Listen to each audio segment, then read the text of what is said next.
Hello, and welcome to this episode of Human Rights Magazine. My name is Derek McCush. Yarmouk is a neighborhood just outside Damascus. Before the eruption of the conflict in Syria in 2011, it was the largest community of Palestinian refugees in the world and was considered the capital of the Palestinian diaspora. People in Yarmouk lived in cement block homes, crowded together with commercial services found in urban centers such as schools, grocery shops, pharmacies, and so on. Now the area is mostly rubble. What does the future hold for Yarmouk and for the Palestinian people who live there? Emma Beylouni explores the issue in this episode of Human Rights Magazine. Since the beginning of the Syrian civil war, more than 10 years ago, around 160,000 Palestinian Syrians have fled al-Yarmouk camp. The camp, which is located in the district of Damascus, is now mostly destroyed. It witnessed clashes between the Syrian government forces and the rebels, a siege, and ISIS occupation. For this podcast, I spoke with Wissam Sabani. He was born in al-Yarmouk, and he is now the director of the Jafra Foundation, which him and his friends originally created to provide al-Yarmouk's youth with life and job skills training.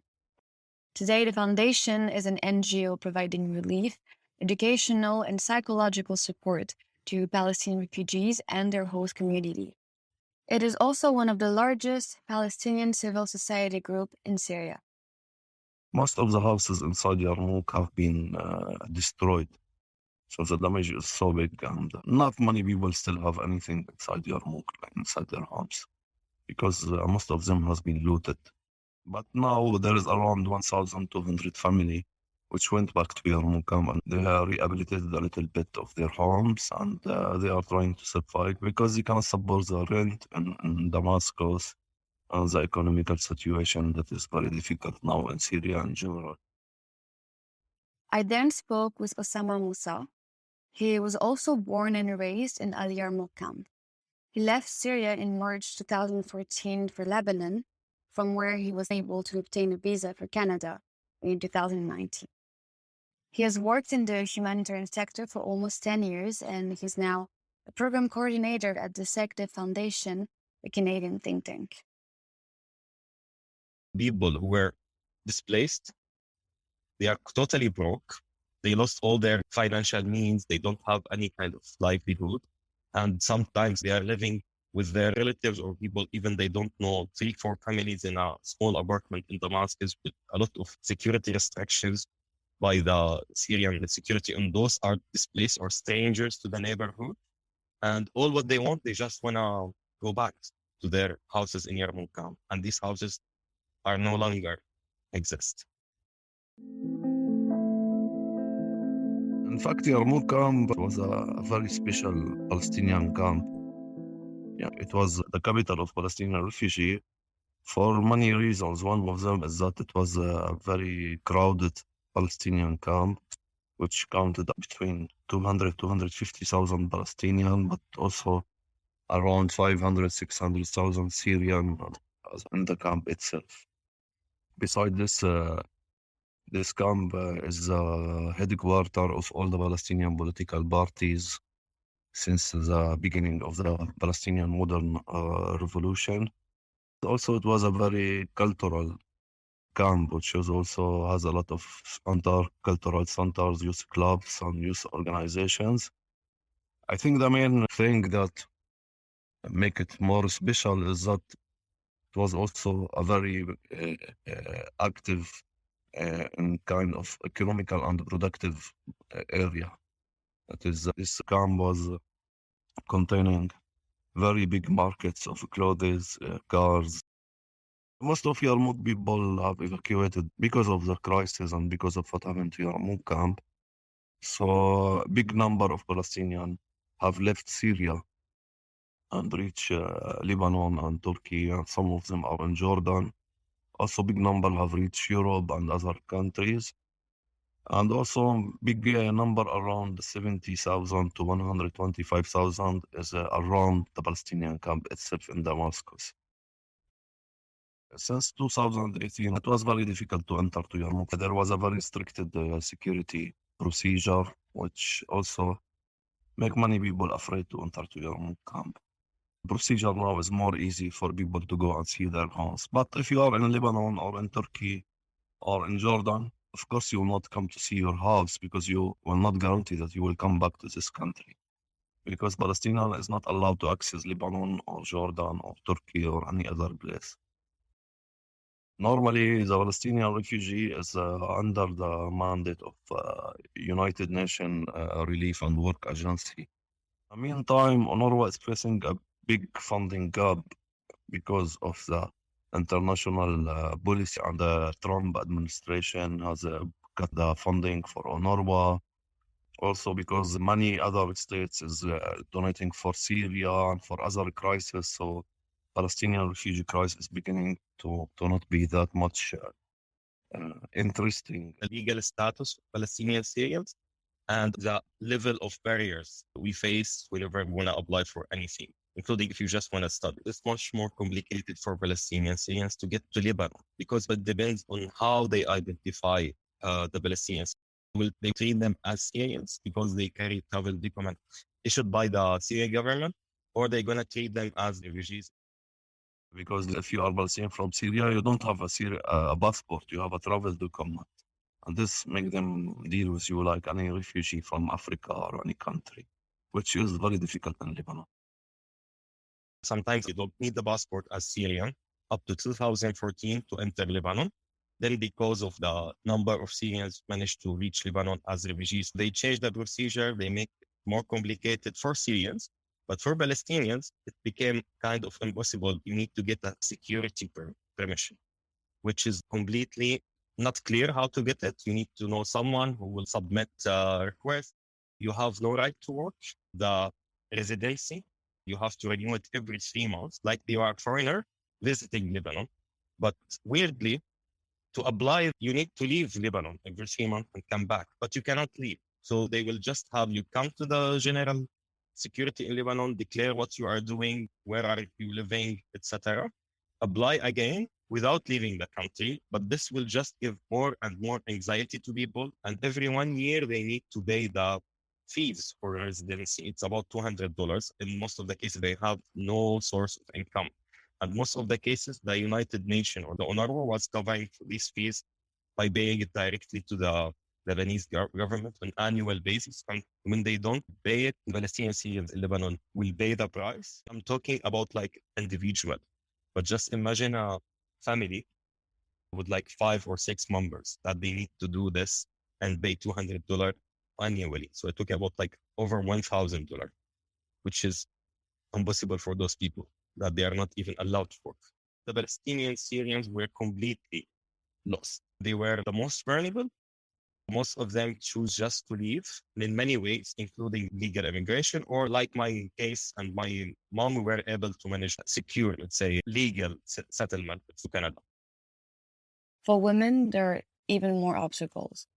On top of the economic and legal constraints, they also face unjust power dynamics.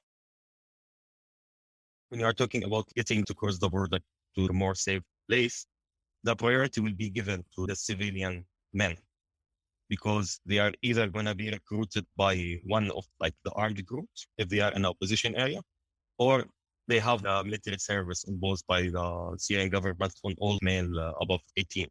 So always the priority will be given to them, while mostly girls or women will be kind of lost case because all the limited financial resources or even opportunities to escape the country will be given first to men, because the direct risk on them, on their life, is obvious, while the forgetting people will be mostly women.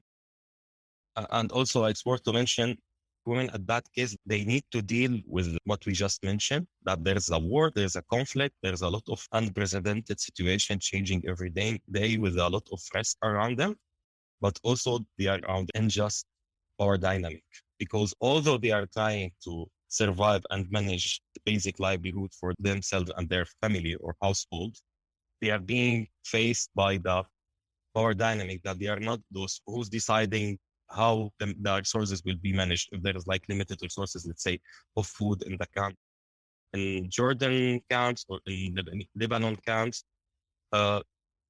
women will be prioritized because they have children. They are like the breadwinner for their children. What we're going to eat today. And if we don't find something to eat, the children will starve. And they did starve. And some children and stuff, like some elderly, talking about like 170 almost, lost their life because of this.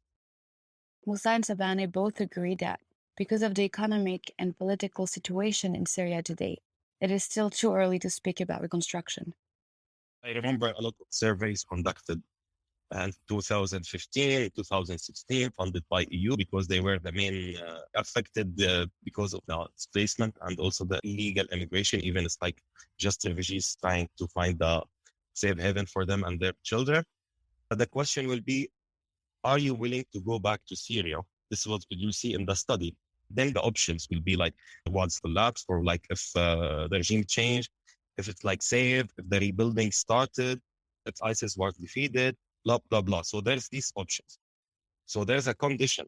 Even the Lebanese or Syrians are trying to escape the region, not going back. The conflict has not finished yet. It's still ongoing. From the detainees, we are talking about tens of thousands of people still like forcibly disappeared. 12 million are forcibly displaced. The chaos is still ongoing. Nothing changed, honestly, just status quo now. Nothing was really tackled in a good way. There's no like negotiation, and then they decided that now we are talking about like post-conflict. I understand, because it's like the fatigue now, it's finished, it's 10 years war. Yeah, it's 10 years of war, not post-conflict. So the questions will be asked in a super out of context. Sometimes I can say it's not ethical. If you do the same study in Canada, you could take those asking to the courts, because it's not ethical. It's not taking care of the mental health of people. They are not taking the context into consideration. And they are asking people, they are super vulnerable, having high expectations, because a humanitarian worker or someone who's coming from the West to ask them. So they will have hopes or expectations. So if they say that, yeah, we are willing, those people have somehow power to go back to their countries and help to fix the situation. And for people, anyone in this world, like they ask them, do you want to go back to your country? I am Palestinian. Yeah, I want to go back. It's fine. It's where my father was displaced or ethnically cleansed from. But like, how and when? This is the question that's not being applied most of the cases that when they are conducting the studies. Few months after the Russian and the Syrian government were able to regain a lot of areas in Syria. This was 2018, if I'm not mistaken. So the discussion and the media, the local media, the governmental one was advocating and talking about, now we took back the, let's say, the areas were controlled by the opposition. It's safe now. Let's rebuild it. So this news or this rumors were given to people, and this like false hope was given to people during that time. But now it's 2020. Nothing happened. Even the rebels weren't even removed from the camp until now, until today, after 3 years from that. Last week, there was a report from The Guardian revealed a horrifying video of people being just thrown in a giant hole and just being killed, while like the military security officers of the regime are recording this crime in the middle of the day. At least their family finally got to know what happened to their son through this video. So a lot of things need to be changed in a political, economical aspect, and also social cohesion, and making sure that people are safe when they go back. We are not there yet at all. And on top of all of that, when you want to rebuild, and there are a lot of like experts on this, there's a lot of aspects that needs also to be taken into consideration planning wise. If you will rebuild this area, but in 2-3 years you will have a conflict, it's just hiding the problem under the carpet. For now, even the alliance of the, let's say, the regime, or those who still have fine relation with them and they still have funds, or they are wealthy countries like China, they are not investing because of this, not because they are not willing or they don't want, because the situation is not fine to do such investment, and you never know what will happen. Reconstruction is a political decision, because even the Syrian government, or even whatever who is speaking about reconstruction of Syria, by speaking by numbers, will need at least hundreds of billions of dollars. And this is an international community and big international bank and decision. And this is a political one. And until now, I don't see any motivation from big money Western countries of reconstruction, mainly because of political and justice. And I think reconstruction will come with a political settlement of the area. Now we speak about early recovery or livelihood, not reconstruction. And I don't think anybody is ready for peace settlement or agreement on that. And I don't think also it's only related to Syria and the regime and opposition. There's many players who decide on this, like Russia, Iran, Turkey, United States, and Europe Commission and Germany. And we wait until they agree about a solution. Otherwise, we cannot speak about reconstruction under sanctions on banks and money transfer and any finance activity. This doesn't work. So this doesn't seem like it's going to happen anytime soon, even if they were successfully able to reconstruct the camp. But if they reconstructed as another neighborhood without saving the identity of the camp, a massive legacy will be diminished. That means that it's no longer will be treated the camp. So all the special identity the camp used to represent, it will be gone. And it's going to be just Yarmouk without the word even camp. So the political and geopolitical aspect for Palestinians will be completely diminished, especially when we're talking about areas with cultural inheritance or political inheritance, like the case of Yarmouk camp. Are these going to be taken into consideration? Or like what happened in parts of downtown Beirut? It used to be popular souks or markets for like normal people. Now it's one of the most expensive, luxurious areas in the city that people call it like ghosts downtown, because nobody can afford to go there except to work.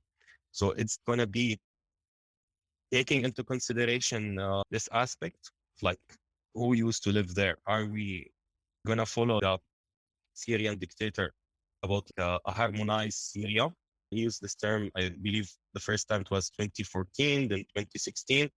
And then recently, like 1 year ago, that no need for those who left to come back, but he didn't say it obviously. He said it like it's the positive side of what happened in Syria, that now we can have more harmonized population. Also, there is a big problem now facing all Syria, not only Palestinians in Syria, about legal papers and ownership and all this. Many people lost their original papers. Many facilities for government who has the archive of these papers has been burned out or messed up. Someone in Damascus lost his paper or lost his father, and the home is in his father's name. They don't know he's alive. They don't have a proof he's alive or he's dead. The property is in danger. And this is happening a lot in Yarmouk camp, especially. Most of the people of Yarmouk has been traveled. Some buildings which was shared ownership has been blown up and nobody knows where is a specific location. And this will create a big problems on the future. Palestinians in Syria were very active people, economically, socially, cultural. You have many big writers, stars of TV, or leaders of the Palestinian movement, universities, doctors, engineers, all this. Education situation of Palestinians in Syria was very good because people believe that they have to take care about their education to have a future, especially refugees. Now what we see is that there's a big hope that this will come back, but there's big difficulty, especially with the collapse of UNRWA situation and international aid and collapse of internal economical situation in Syria because of the sanctions and because of the war and because of the infrastructure damage. And I think there is international responsibility that should be talked about in kind of political, but also humanitarian support to reconstruct. Thank you for listening to this episode of Human Rights Magazine. The podcast is brought to you by the Upstream Journal. I invite you to consider supporting the program and the magazine with a contribution through PayPal as you explore other episodes.